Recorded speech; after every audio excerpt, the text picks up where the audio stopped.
जय श्री हरि विष्णु भगवान। कैसे हो मित्रों? राधे राधे। आज मैं श्री हरि विष्णु भगवान के महत्व के बारे में, उनकी पूजा और उनके विषय में उनका व्रत कथा भी मैं सुनाने वाले हूँ। बृहस्पति भगवान जो कि हमारे गुरु हैं, ये हर किसी को पता है कि जो गुरु को मानता है और जो गुरु की मानता है उसके तो सब अच्छे ही होते हैं। तो बृहस्पति भगवान हमारे गुरु हैं जो कि विष्णु भगवान के ही रूप हैं और वो हमारे पालनहारी हैं। तो हम कितनी भी मुसीबत में पड़े हों, चाहे वो धन की मुसीबत हो, पैसे की मुसीबत हो, जॉब की मुसीबत हो, अगर हम बृहस्पति भगवान की आराधना करते हैं, व्रत करते हैं, पूजा करते हैं, तो हम उस मुसीबत से उबर जाते हैं। ये मेरा खुद का एक्सपीरियंस रहा है। मैंने पहले भी उनका व्रत किया था, उनकी उपासना की थी और भगवान ने बहुत साथ दिया और अभी भी मैं करती हूँ। तो आइए मैं सबसे पहले पूजा विधि बताती हूँ। बृहस्पति भगवान का व्रत हमें करना है तो बृहस्पतिवार का दिन कार्तिक महीने से अगर शुरुआत करो तो बहुत ही अच्छा है। नहीं तो आप किसी भी महीने के बृहस्पतिवार के दिन सुबह या जब भी आपको व्रत तो आपको रखना है, पूरा दिन नमक भी नहीं खाना है, फलाहारी आप कर सकते हैं।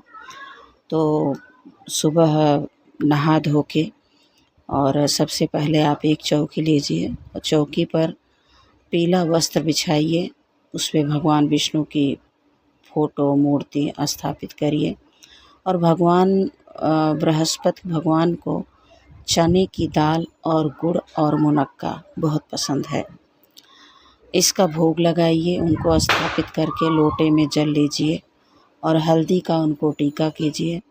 और केले की पेड़ की पूजा और तुलसी माँ की पूजा के बारे में भी बहुत महत्व है इनके व्रत में। तो उसके बाद हम उनकी कहानी पढ़ते हैं और दिन भर फलाहारी व्रत रखते हैं। अगर आप चाहें तो चने की दाल का कुछ बना सकते हैं, जो आप भोग लगाए हो वो प्रसाद लेते समय उसी समय कुछ चने की दाल का ही बना लो और उसको एक ही बार में खा लो। बहुत सारे लोग क्या करते हैं कि चने की दाल का प्रसाद भी ले लेते हैं और गेहूं के आटे में हल्दी डाल करके रोटी भी बना के खा लेते हैं। तो इस तरह से दो अन्न हो जाता है, जो कि सही नहीं है। हमें एक दाना खाना है। अगर आपको मान लो कि आपको रोटी खानी है, आटे में हल्दी डाल करके रोटी बनानी है, तो आप प्रसाद में जो चने की दाल आपने भोग लगाया है आप उसको मत ग्रहण करो, वो और घर के लोगों को प्रसाद में बांट दो और प्रसाद के लिए आप गुड़ और मुनक्का ले लो और बाकी चीज़ दूसरों को बांट दो। फिर आप रोटी बना करके खा सकते हो। और अगर आपने चने की दाल भी खाई और गेहूं के आटे की रोटी भी बना के खाया तो इस तरह से आपका व्रत जो है वो टूट गया। तो चलो अब हम कहानी शुरू करते हैं। प्राचीन समय की बात है। एक बड़ा प्रतापी तथा दानी राजा था। वह प्रत्येक गुरुवार को व्रत रखता एवं पूजन करता था। यह उसकी रानी को अच्छा न लगता। न वह व्रत करती और न ही किसी को एक पैसा दान में देती थी। राजा को भी यह ऐसा करने से मना किया करती थी। एक समय की बात है कि राजा शिकार खेलने वन को चले गए। घर पर रानी और दासी थी। उस समय गुरु बृहस्पति साधु का रूप धारण कर राजा के दरवाजे पर भिक्षा मांगने आए। साधु ने रानी से भिक्षा मांगी तो वह कहने लगी, हे साधु महाराज, मैं इस दान और पुण्य से तंग आ गई हूँ। आप कोई ऐसा उपाय बताएं जिससे यह सारा धन नष्ट हो जाए तथा मैं आराम से रह सकूं। साधु रूपी बृहस्पति देव ने कहा, हे देवी, तुम बड़ी विचित्र हो। संसार में कोई भी ऐसा नहीं है जो संतान और धन से भी दुखी होता है। अगर तुम्हारे पास धन अधिक है तो इसे शुभ कार्यों में लगाओ जिससे तुम्हारे दोनों लोग सुधरें। परंतु साधु की इन बातों में रानी खुश नहीं हुई। उसने कहा, मुझे ऐसे धन की आवश्यकता नहीं है जिसे मैं अन्य लोगों को दान दूं तथा जिसको संभालने में ही मेरा सारा समय नष्ट हो जाए। साधु ने कहा, यदि तुम्हारी ऐसी इच्छा है तो जैसा मैं तुम्हें बताता हूँ तुम वैसा ही करना। बृहस्पतिवार के दिन घर को गोबर से लीपना, अपने केसों को पीले मिट्टी से धोना, केशों को धोते समय स्नान करना, राजा से हजामत बनाने को कहना, भोजन में मांस मदिरा खाना, कपड़ा धोबी के यहाँ धुलने डालना। इस प्रकार 7 बृहस्पतिवार करने से तुम्हारा सब धन नष्ट हो जाएगा। इतना कहकर साधु बने बृहस्पति देव अंतर्ध्यान हो गए। साधु के कहे अनुसार करते हुए रानी को केवल 3 बृहस्पतिवार ही बीते थे कि उनकी समस्त धन संपत्ति नष्ट हो गई। भोजन के लिए परिवार तरसने लगा। एक दिन राजा रानी से बोला, हे रानी, तुम यहीं रहो, मैं तुम्हें दूसरे देश को जाता हूँ, क्योंकि यहाँ पर मुझे सभी जानते हैं, इसलिए मैं यहाँ कोई छोटा कार्य नहीं कर सकता। ऐसा कहकर राजा परदेश चला गया। वहाँ एक जंगल से लकड़ी काट कर लाता और शहर में बेचता। इस तरह वह अपना जीवन व्यतीत करने लगा। इधर राजा के बिना रानी और दासी दुखी रहने लगी। एक समय जब रानी और दासियों को 7 दिन बिना भोजन के रहना पड़ा, तो रानी ने अपनी दासी से कहा, हे दासी, पासी के नगर में मेरी बहन रहती है, वह बड़ी धनवान है, तो उसके पास जा और कुछ लेकर आ, ताकि थोड़ा समय गुजर बसर हो जाए। दासी रानी की बहन के पास गई। उस दिन बृहस्पतिवार था। रानी की बहन उस समय बृहस्पतिवार की कथा सुन रही थी। दासी ने रानी की बहन को अपनी रानी का संदेश दिया, लेकिन रानी की बहन ने कोई उत्तर नहीं दिया। जब दासी की रानी की बहन ने कोई उत्तर नहीं मिला, तो वह बहुत दुखी हुई और क्रोध भी आया। दासी ने वापस आकर रानी को सारी बात बता दी। सुनकर रानी ने अपने भाग्य को कोसा। उधर रानी की बहन ने सोचा कि मेरी बहन की दासी आई थी, परंतु मैं उससे नहीं बोली, इससे वह बहुत दुखी हुई होगी। कथा सुनकर और पूजन समाप्त कर वह अपनी बहन के घर गई और कहने लगी, हे बहन, मैं बृहस्पतिवार का व्रत कर रही थी, तुम्हारी दासी गई, परंतु जब तक कथा होती है तब तक न उठते हैं और न बोलते हैं, इसलिए मैं नहीं बोली। कहो दासी, क्यों गई थी? रानी बोली, बहन, हमारे घर अनाज नहीं था। ऐसा कहते कहते रानी की आंखें भर आई। उसने दासियों समेत भूखा रहने की बात भी अपनी बहन को बता दी। रानी की बहन बोली, बहन देखो, बृहस्पति देव भगवान सबकी मनोकामनाएं पूर्ण करते हैं। देखो, शायद तुम्हारे घर में अनाज रखा हो। यह सुनकर दासी घर के अंदर गई तो वहाँ उसे एक घड़ा अनाज का भरा मिला। उसे बड़ी हैरानी हुई, क्योंकि उसने एक एक बर्तन देख लिया था। उसने बाहर आकर रानी को बताया।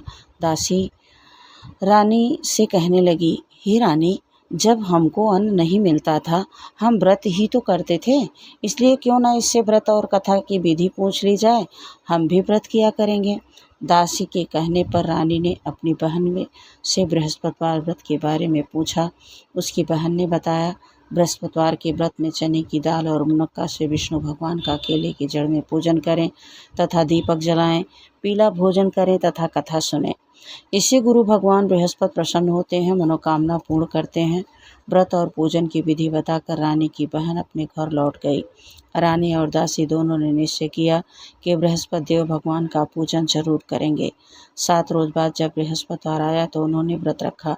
घुड़साल में जाकर चना और गुड़ बीन लाई तथा उसकी दाल से केले की जड़ तथा विष्णु भगवान का पूजन किया। अब पीला भोजन कहाँ से आए? दोनों बड़ी दुखी हुई, परंतु उन्होंने व्रत किया था, इसलिए बृहस्पति देव भगवान प्रसन्न थे।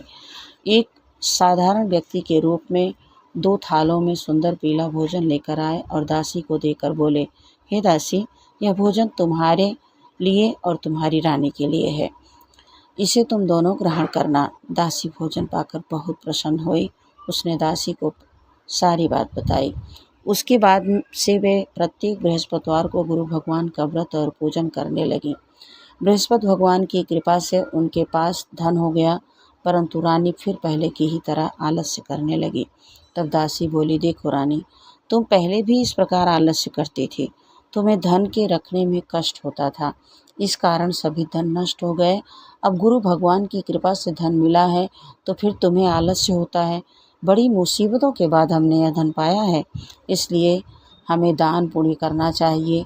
अब तुम भूखे मनुष्यों को भोजन करवाओ, प्याऊ लगवाओ, ब्राह्मणों को दान दो, कुआं, तालाब, बावड़ी आदि का निर्माण करवाओ, मंदिर पाठशाला बनवाकर ज्ञान दान दो, कुंवारी कन्याओं का विवाह करवाओ, अर्थात धन को शुभ कार्यों में खर्च करो, जिससे तुम्हारे कुल का यश बढ़े तथा स्वर्ग प्राप्ति हो और पितर प्रसन्न हो। दासी की बात सुनकर रानी शुभ कर्म करने लगी, इसका यश फैलने लगा। एक दिन रानी और दासी आपस में विचार करने लगी कि न जाने राजा किस दशा में होंगे, उनकी कोई खबर ही नहीं है। उन्होंने श्रद्धापूर्वक गुरु बृहस्पति भगवान से प्रार्थना की कि हे राजा, जहाँ कहीं भी हों शीघ्र वापस आ जाएं। उधर राजा परदेश में बहुत दुखी रहने लगा। वह प्रतिदिन जंगल में लकड़ी बीन कर लाता और उसे शहर में बेचकर अपनी दुखी जीवन को बड़ी कठिनता से व्यतीत करता। एक दिन दुखी हो अपनी पुरानी बातों को याद करके वह रोने लगा और उदास हो गया। उसी समय राजा के पास बृहस्पति देव साधु के वेश में आकर बोले, हे लकड़हारे, तुम किस इस सुनसान जंगल में किस चिंता में बैठे हो, मुझे बतलाओ। यह सुन राजा के नेत्रों में जल भर आया। साधु की वंदना कर राजा ने अपनी संपूर्ण कहानी सुना दी। महात्मा दयालु होते हैं। वे राजा से बोले, हे राजा, तुम्हारी पत्नी ने बृहस्पति देव के प्रति अपराध किया था, जिसके कारण तुम्हारी यह दशा हुई। अब तुम किसी प्रकार की चिंता मत करो, भगवान तुम्हें पहले से अधिक धन देंगे। देखो, तुम्हारी पत्नी ने बृहस्पतिवार का व्रत आरंभ कर दिया है। अब तुम भी बृहस्पतिवार का व्रत करके चने की दाल व गुड़ जल के लोटे में डालकर केले का पूजन करो, फिर कथा कहो या सुनो। भगवान तुम्हारी सब मनोकामना को पूर्ण करेंगे। साधु की बात सुनकर राजा बोला, हे प्रभु, लकड़ी बेचकर तो इतना पैसा भी नहीं बचता जिससे भोजन करने के उपरांत कुछ बचा सकूं। मैंने रात्रि में अपनी रानी को व्याकुल देखा है। मेरे पास कोई साधन नहीं जिससे उसका समाचार जान सकूं। फिर मैं बृहस्पति देव की क्या कहानी कहूँ, यह भी मुझको मालूम नहीं है। साधु ने कहा, हे राजा, मन में बृहस्पति भगवान के पूजन व्रत का निश्चय करो। वे स्वयं ही तुम्हारे लिए कोई राह बना देंगे।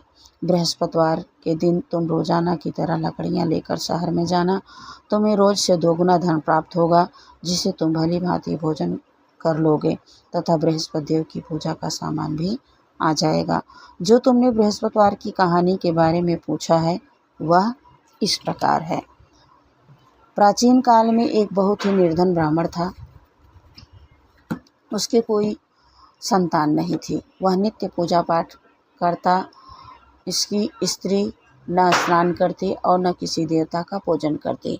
इस कारण ब्राह्मण देवता बहुत दुखी रहते थे। भगवान की कृपा से ब्राह्मण के यहाँ एक कन्या उत्पन्न हुई। कन्या बड़ी होने लगी। प्रातः स्नान करके वह भगवान विष्णु का जप करती, बृहस्पतिवार का व्रत भी करने लगी। पूजा पाठ समाप्त कर पाठशाला जाती तो अपनी मुट्ठी में जौ भर कर ले जाती और पाठशाला जाने के मार्ग में डालती जाती। लौटते समय वही जौ स्वर्ण के हो जाते तो उनको बीनकर घर ले आती। एक दिन वह बालिका सूप में उन सोने के जौ को फटक कर साफ कर रही थी कि तभी उसकी माँ ने देख लिया और कहा, बेटी, सोने के जौ को फटकने के लिए सोने का सूप भी तो होना चाहिए। दूसरे दिन गुरुवार था। कन्या ने व्रत रखा और बृहस्पति देव से सोने के सूप देने की प्रार्थना की। बृहस्पति देव ने उसकी प्रार्थना स्वीकार कर ली। रोजाना की तरह वह कन्या जौ फैलाते हुए पाठशाला चली गई।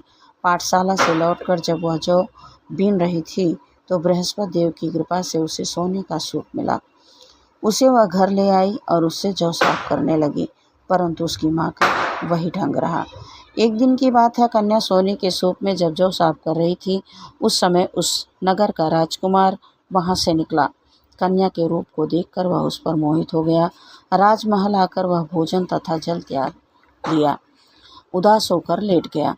राजा को जब राजकुमार द्वारा अन्न जल त्यागने का समाचार ज्ञात हुआ तो अपने मंत्रियों के साथ वह अपने पुत्र के पास गया और कारण पूछा।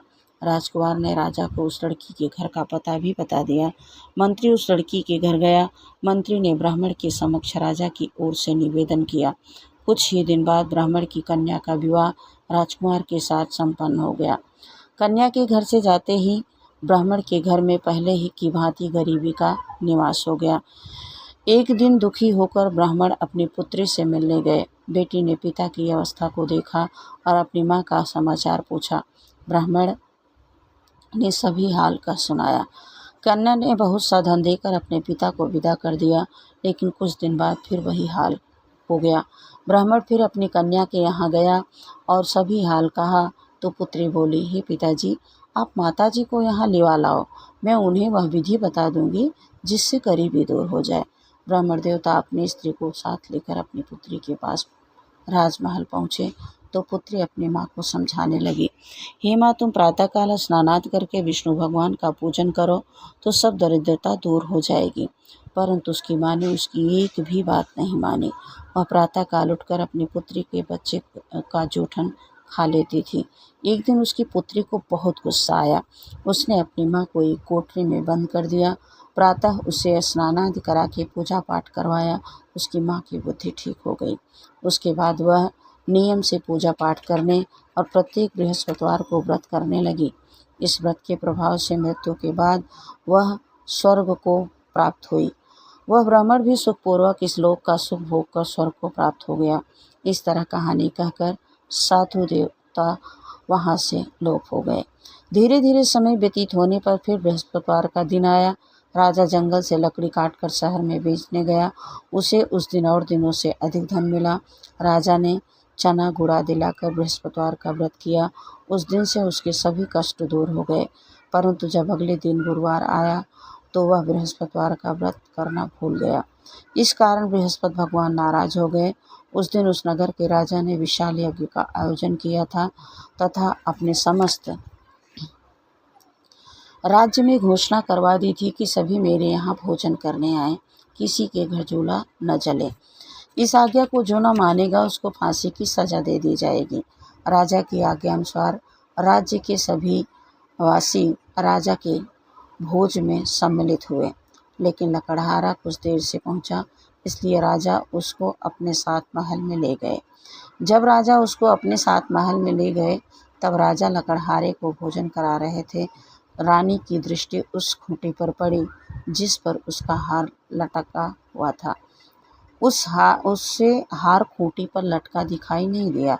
रानी को निश्चय हो गया कि मेरा हार इस लकड़हारे ने चुरा लिया है। उसी समय सैनिक बुलवाकर उसकी जेल में डलवा दिया। लकड़हारा जेल में विचार करने लगा कि न जाने कौन सा पूर्व जन्म के कर्म ने मुझे यह दुख प्राप्त हुआ है, और जंगल में मिले साधु को याद करने लगा। तत्काल बृहस्पति देव साधु के रूप में प्रकट हो गए और कहने लगे, अरे मूर्ख, तूने बृहस्पति देवता की कथा नहीं की, इसी कारण तुझे दुख प्राप्त हुआ है। अब चिंता मत कर, बृहस्पतिवार के दिन जेल खाने के दरवाजे पर तुझे 4 पैसे पड़े मिलेंगे। उनसे तो बृहस्पति देव की पूजा करना, तो तेरे सभी कष्ट दूर हो जाएंगे। अगले बृहस्पतिवार उसे जेल के द्वार पर 4 पैसे पड़े मिले। राजा ने पूजा का सामान मंगवाकर कथा कही और प्रसाद बांटा। उसी रात्रि में बृहस्पति देव ने उस नगर के राजा को स्वप्न में कहा, हे राजा, तूने जिसे जेल में बंद कर दिया है उसे कल छोड़ देना, वह निर्दोष है। राजा प्रातःकाल उठा और खूंटी पर हार टंगा देखकर लकड़हारे को बुलाकर क्षमा मांगी तथा राजा के योग्य सुंदर वस्त्राभूषण भेंट कर उसे विदा किया। गुरुदेव की आज्ञा अनुसार राजा अपने नगर को चल दिया। राजा जब नगर के निकट पहुंचा तो उसे बड़ा ही आश्चर्य हुआ। नगर में पहले से अधिक बाग, तालाब, कुएं तथा बहुत सी धर्मशालाएं, मंदिर आदि बने हुए थे। राजा ने पूछा कि यह किसका बाग और धर्मशाला है? तब नगर के सब लोग कहने लगे कि यह सब रानी और दासी द्वारा बनवाए गए हैं। राजा को आश्चर्य हुआ और गुस्सा भी आया। उसकी अनुपस्थिति में रानी के पास धन कहाँ से आया होगा? जब रानी ने यह खबर सुनी कि राजा आ रहे हैं तो उसने अपनी दासी से कहा, हे दासी, देख, राजा हमको कितनी बुरी हालत में छोड़ गए थे। वह हमारी ऐसी हालत देखकर लौट न जाएं, इसलिए तू दरवाजे पर खड़ी हो जा। रानी की आज्ञा अनुसार दासी दरवाजे पर खड़ी हो गई और जब राजा आए तो उन्हें अपने साथ महल में लिवा लाई। तब राजा ने क्रोध करके अपनी तलवार निकाली और पूछने लगा, बताओ, यह धन तुम्हें कैसे प्राप्त हुआ? तब रानी ने सारी कथा कह सुनाई। राजा ने निश्चय किया कि रोजाना दिन में 3 बार कथा कहा करूँगा तथा रोज व्रत किया करूँगा। अब हर समय राजा के दुपट्टे में चने की दाल बधी रहती तथा दिन में 3 बार कहानी कहता। एक रोज राजा विचार किया कि चलो अपनी बहन के यहाँ हो आवे। इस तरह का निश्चय कर राजा घोड़े पर सवार हो अपनी बहन के यहाँ चल दिया।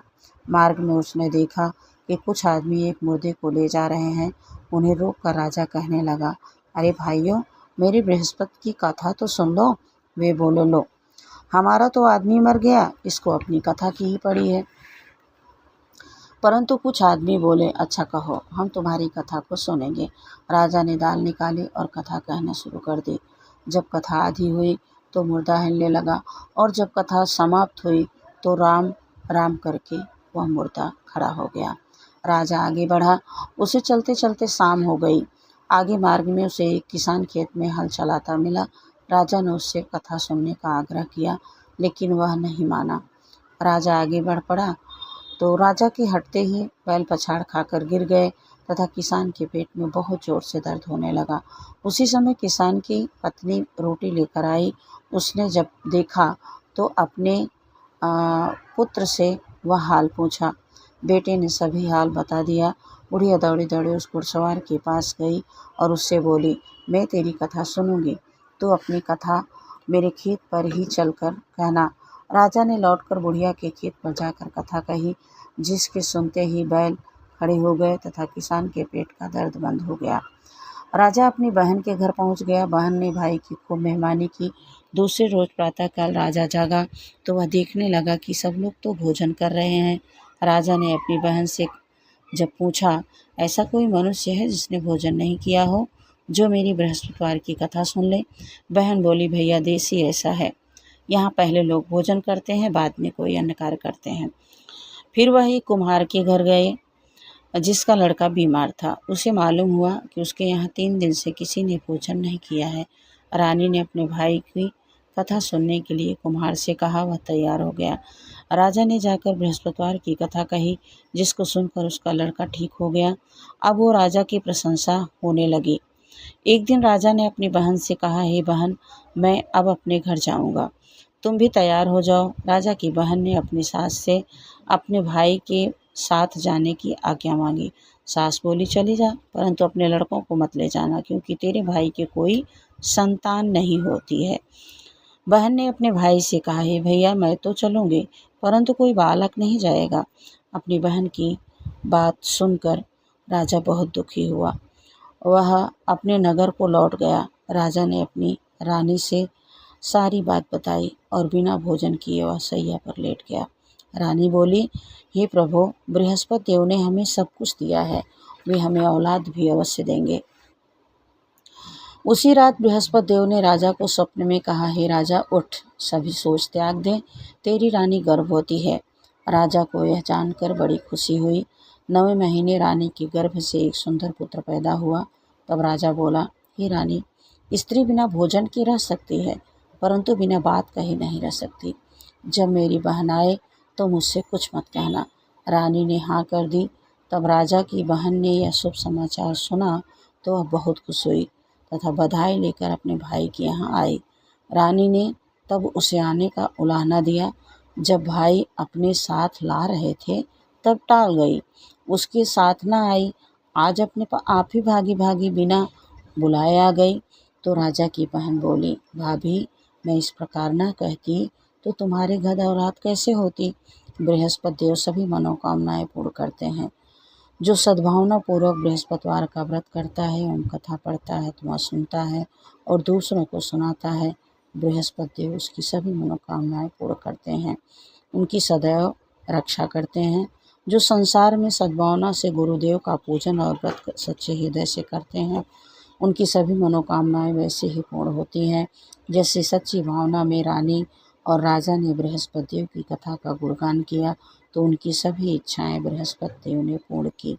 अनजाने में भी बृहस्पति देव की उपेक्षा न करें, ऐसा करने से सुख शांति नष्ट हो जाती है। इसलिए सबको कथा सुनने के बाद प्रसाद लेकर जाना चाहिए। हृदय से उनका मनन करते हुए जयकारा बोलना चाहिए। बोलो बृहस्पति भगवान की जय। बृहस्पति भगवान की कथा को सुनते समय और पढ़ते समय, सुनाते समय बीच में बोलना नहीं चाहिए।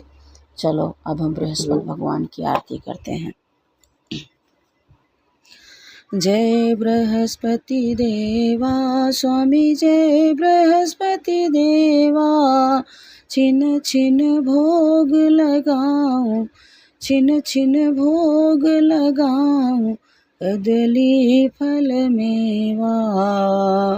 ओम जय बृहस्पति देवा, तुम पूर्ण परमात्मा, तुम अंतर्यामी स्वामी, तुम अंतर्यामी, जगत पिता जगदीश्वर, तुम सबके स्वामी। ओम जय बृहस्पति देवा, चरणामृत निज निर्मल, सब पातक हरता स्वामी, सब पातक हरता, सकल मनोरथ दायक, कृपा करो भरता। ओम जय बृहस्पति देवा, तन मन धन अर्पण कर, जो जन शरण पड़े प्रभु, जो जन शरण पड़े प्रभु, प्रकट तब होकर